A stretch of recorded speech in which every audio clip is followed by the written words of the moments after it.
All right, today I will talk about restriction of a representation of a finite group.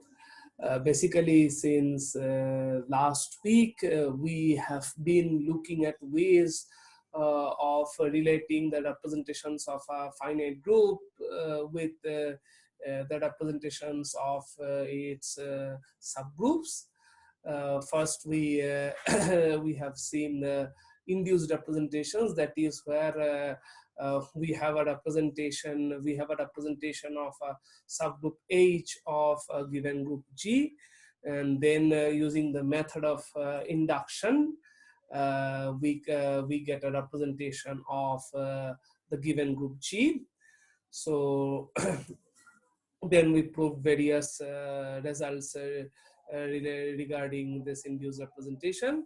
So this week what we will be doing is this week we will be rather doing the opposite thing, that is from the representations of G we would look at the so from the representations of G we will study the representations of a subgroup, let's say H of G, via the elementary idea of induction. So let's start. So we start with a finite group G, and let H be a subgroup of G.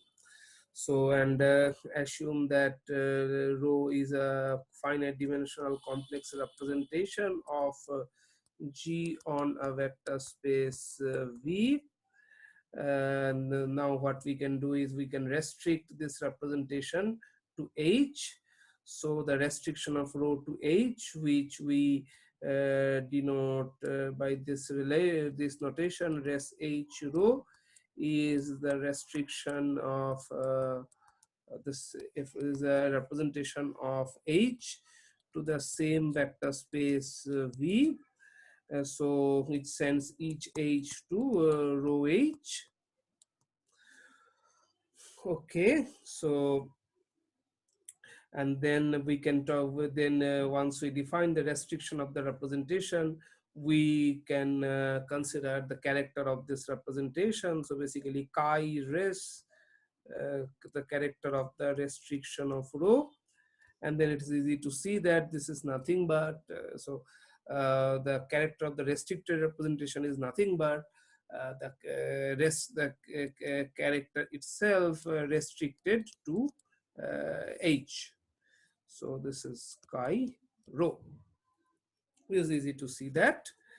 Okay, fine. And let me say a few things regarding the restriction of representations. So first thing that we see that suppose the rho that we begin with is irreducible, but once we restrict that to some subgroup H, that may no longer be reducible. Let me give you an example. Suppose our group is S3.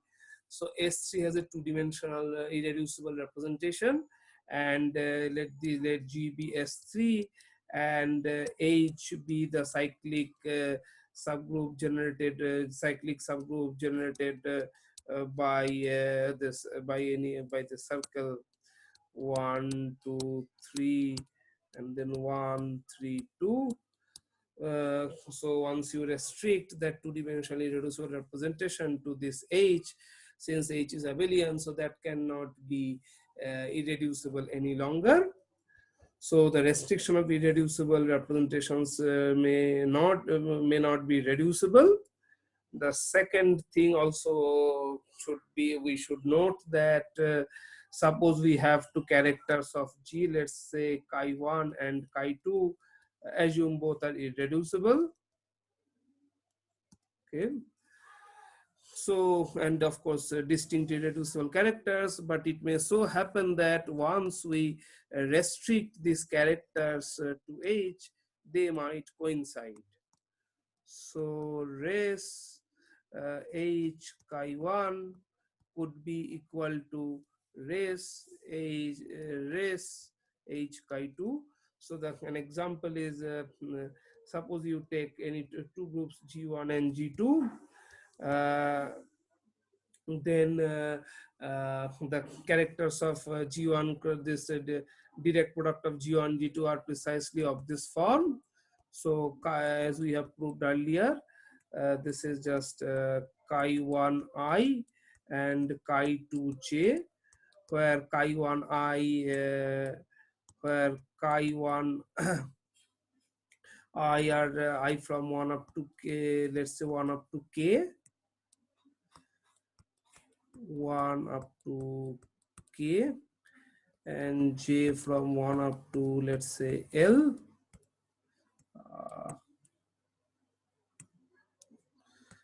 j from 1 up to l. So chi1 I, these are the irreducible characters of G1, and these are the irreducible characters of G2. So this is the whole collection of irreducible characters of the product, right? So now what we do is that we can view G1 as a subgroup of G1 of this direct product. Now, I mean, now what we are going to do is very simple. So first fix a character here, fix a character of G1, let's say chi11, okay. Now both chi12 and chi22, let me just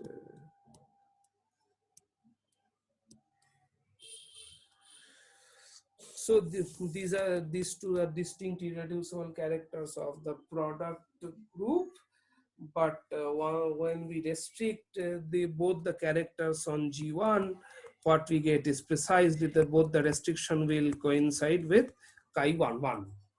So as I said, that it may so happen that two irreducible characters, when they are restricted to some subgroup, they might coincide. So thus thus you see that restricting the representation, if we restrict the characters of the given group to subgroup, then things may not go quite good.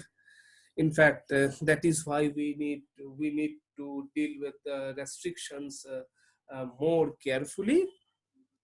Okay. So before we, so let's observe one more thing, that is the restriction actually behaves well with direct sum. Suppose rho 1 is a representation, rho 1 and rho 2 are representations of G1 and G2.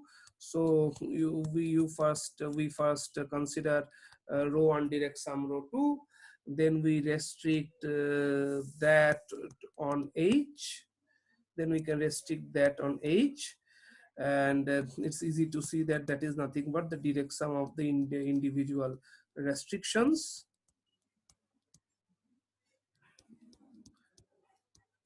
This is very easy to see because the value of the left hand side at any given point, small h of h is beside, so the value of this as h is basically simply rho a, the rho 1h direct sum rho 2h, this linear maps on v1 direct sum v2, and so is here.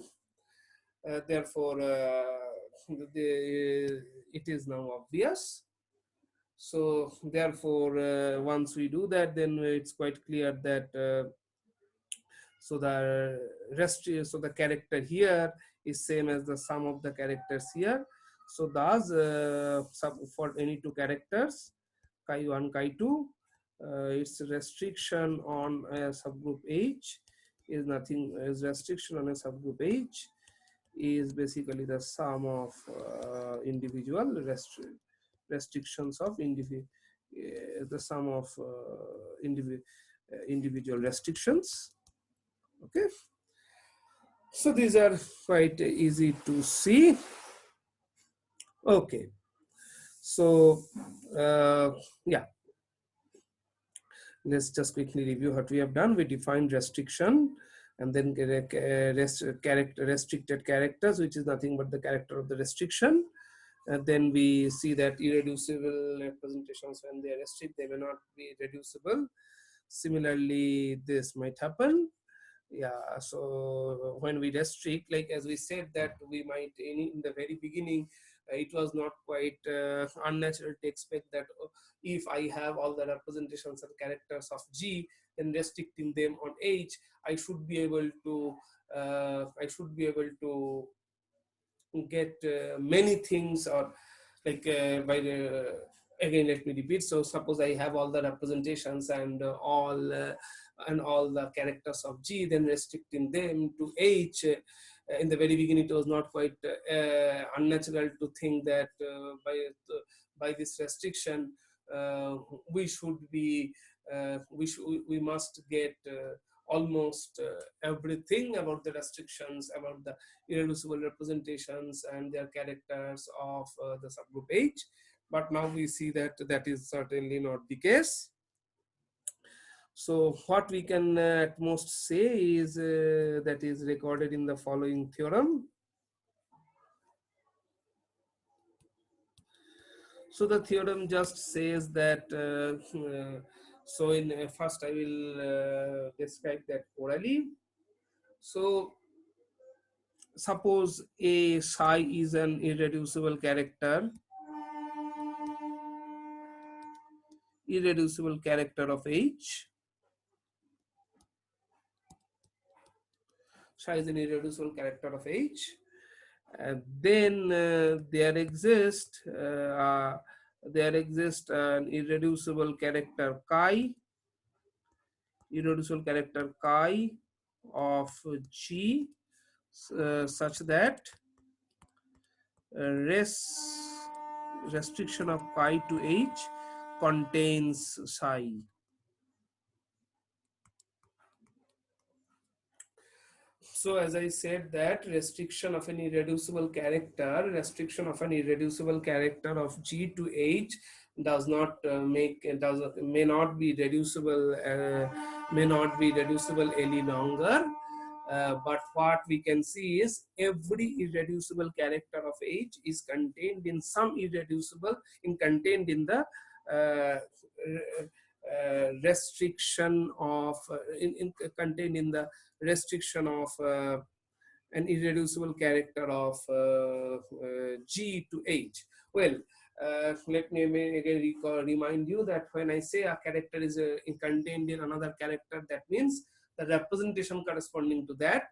So again, let me repeat. So let me put it in this way: an irreducible character is being contained in another character. It means that the irreducible representation corresponding to the irreducible character is being contained in the second irreducible representation. So earlier we defined this contained everything for representations. Now we just say the same thing, replacing representations by characters. This is the same thing. We just we're just using the word character in place of representations, but actually it means that the irreducible representation is contained in the other representation. Okay, so now I hope that it is clear. So how to prove that? So let us recall that so for the proof let us assume that chi1 up to chi k are the chi1 up to chi k are the are all inequivalent irreducible characters of G. Okay, are all irreducible characters of G. Then we consider RG. RG is the character of the left regular representation of G, and we have already proved that RG is nothing but N1 chi1. So the nk chi k, where ni is the dimension of the character that is defined as the dimension of the representation, say rho I, whose character is chi I. Okay, so what we do is uh, So recall that, yeah. So recall from that. Okay, so from here recall that once we evaluate both the sides at the point identity, so this just becomes order of G is same as summation over I from 1 up to k in I times uh, chi chi I1. Okay, so yeah, so we will keep that in mind. Yeah, so now what we will do now is the following, that we want to show that psi is inside, psi is contained inside, we will show that psi is contained inside one of the restrictions of chi I. So what for that we do is we first restrict the regular the RG. This is basically then the restriction of Ni times chi I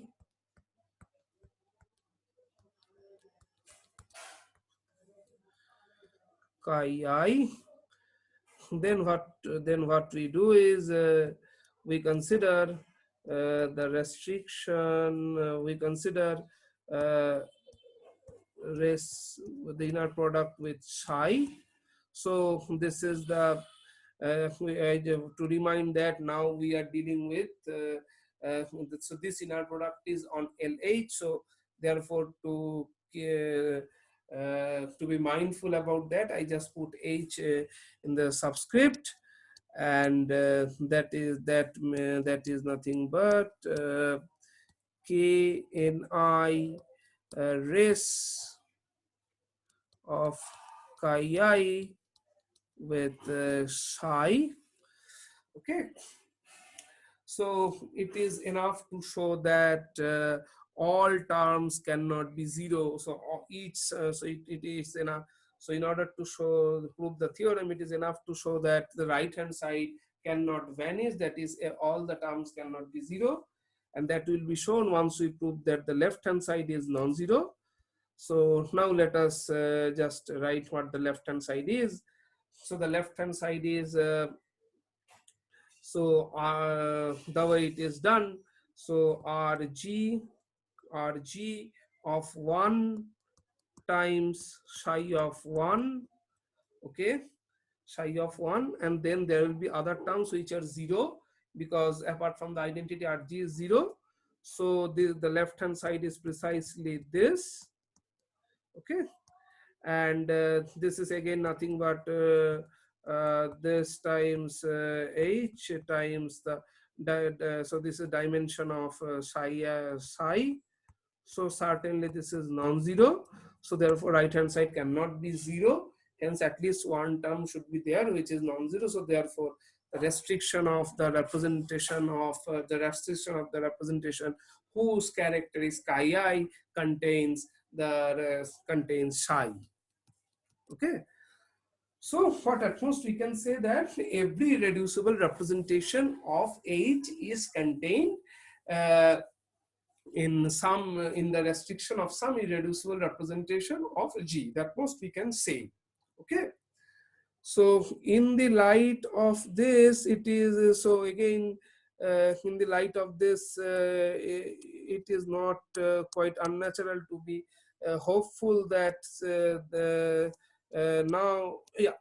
So in the light of this, you may think that, oh, we are in a good shape. That is, we know that all the irreducible characters of H are somehow all the irreducible characters of H will be obtained by restricting the irreducible characters of G, and then writing the restriction in terms of so writing the so writing the restriction in terms of well, let me repeat, I think that will make it more clear. So in the light of this theorem, it is quite tempting to conclude that suppose we know the character, all the characters and character table for G, then from that we can easily form the character table of H in the following way, that we restrict the irreducible characters of G to H, and then we will write that in terms of the irreducible characters of H, and that's how we will get the character table for H. That is what we may expect in the light of this theorem. But in practice, this is not quite useful, because writing the restriction of an irreducible character of G in terms of the irreducible characters of H actually turns out to be very difficult. The best case scenario is the following, when the best case scenario is the following when the index of H in G is quite less, because in that case, when the next theorem will show that in that case actually we don't have we don't have many options, because in that case irreducible representations of, in that case irreducible in that case the representations the restriction of the, sorry, in that case the restriction of the irreducible representations of G do not contain too many irreducible representations of H. Okay, I'll just repeat, then it will be perhaps more clear to you. As I said, that in the light of this theorem, you might think that with we you might think that restricting the irreducible characters of G to H and writing them in terms of the irreducible characters of H will give me at once the character table for H, but in practice it is not quite feasible. The best case scenario is when this is quite small, because in that case we will shortly see that if this happens, then if this becomes very small, then the restrictions of the irreducible representations of G cannot contain cannot contain too many irreducible representations of H. So let's go for the theorem. So yeah, okay. So suppose chi is any character of G. Chi is a character of G. Is a character of G. A non-zero character, that is, assume that chi is not identically zero. Assume that chi is not identically zero. Not identically zero. Okay. So we restrict chi to H. So assume also that psi 1 up to psi L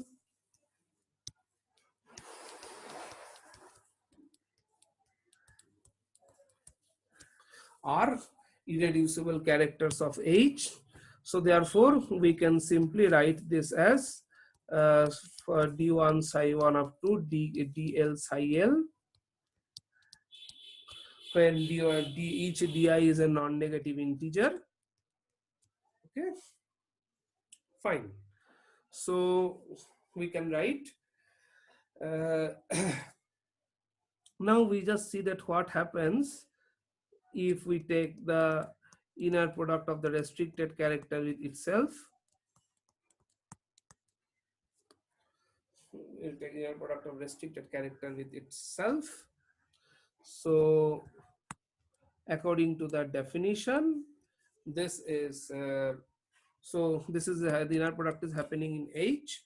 So basically this is H, right? And then chi H bar, H in H. Okay. On the other hand, chi in G is basically, if we see, this is basically chi g, chi g, chi g bar, g is in g. So we can easily break that into two parts. In one part, what we do is, uh, chi h bar when h lying in h, and similarly on the other part we shall take the rest. H does not belong to h, and chi h bar. Okay, and now we can further manipulate this by putting this fellow here, 1 by this times this. Okay, so what is this now? This is now nothing but the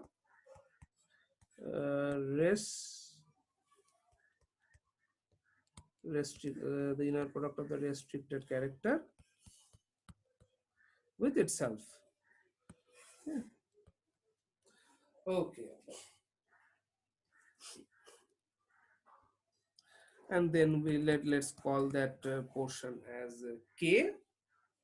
Let's call that as k, and this rather shows us something very interesting, because the inner product of res with itself is basically sum of the di square. So basically what we have, the first term is norm g by order of h by order of g, order of h by order of g times summation di square I from 1 up to k l plus k. Okay, now what we want to see now is that we would like to get an upper bound of this. So we'll have to get an upper bound of this. So suppose if we assume chi is an irreducible character, so chi is, and suppose in addition we assume chi is irreducible, then it is quite easy to see that then this guy just becomes one, and so therefore this is what we have. And from that it easily follows that summation y from 1 up to l di square. So 1 is precisely this sum, so therefore this sum is at most 1, which implies that summation di square I from 1 up to l has the upper bound that it is order of g by order of h. Okay, it's just order of g by order of h,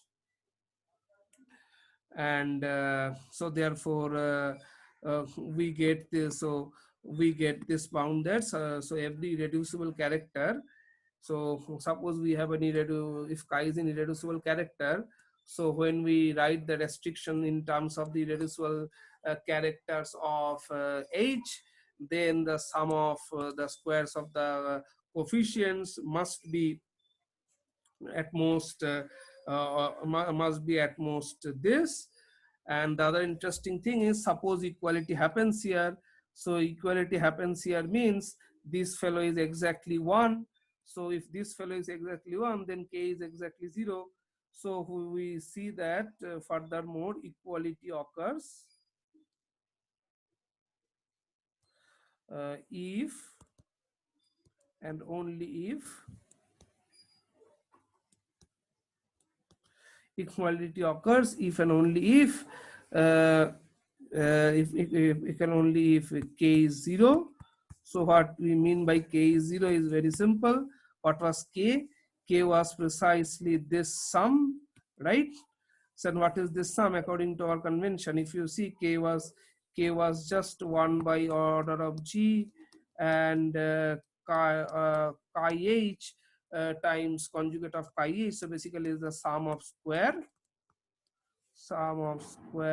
h is in h is in g but outside h.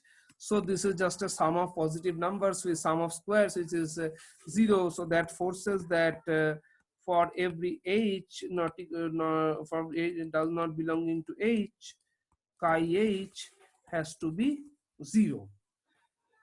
So thus what we get is that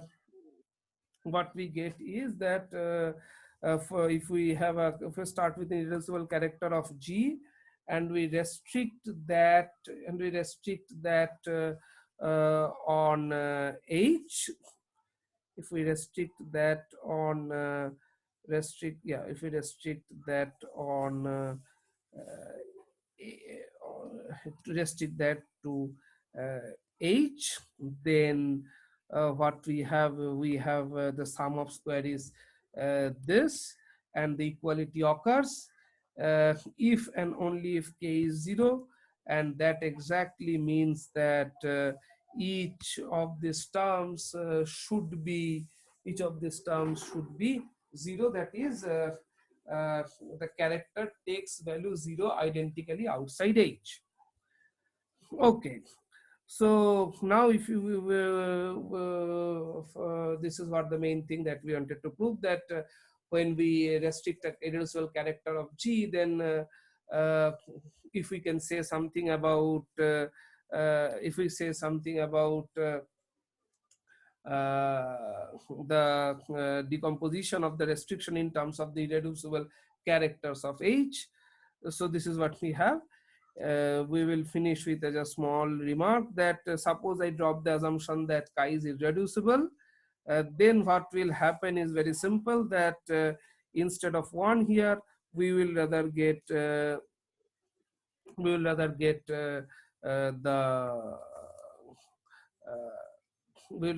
the this inner product of chi with itself, and so which is also non-negative.